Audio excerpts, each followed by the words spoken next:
Congrats, Coach, on the big win.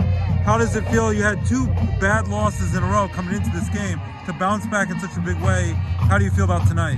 Yeah, we've been struggling a bit offensively. Defensively, we gave up some big plays recently. We needed to get a win here tonight. We needed to get back on track, and I think our kids did that as the game went on. But we're trying to find ourselves little by little, and we're not progressing the way we need to. I think we need to fix a lot of things, and we keep making the same mistakes. But we're going to keep working at it.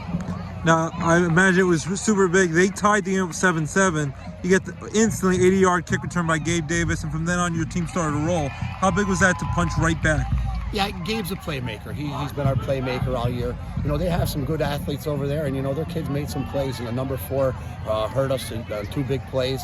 Other than that, I think we stymied them quite a bit. But Gabe's a big playmaker, and like I said, if we can get rolling, we can play with anybody. It's just a matter of limiting our mistakes.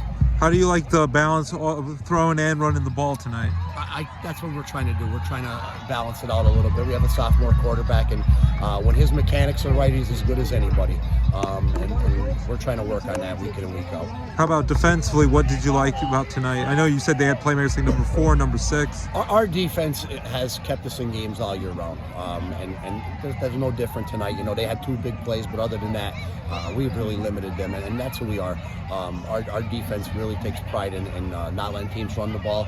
And they had playmakers, they made some plays, but it's hard to complete passes on a high school level consistently. Yeah.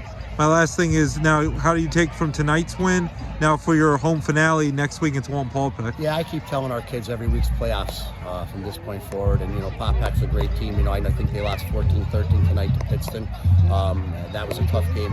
I know they're scrappy. I know they're going to come and be very physical. And if we don't match that, we're going to be in for a long night. But our kids know what they have to do, and we hope we can get the job done. All right.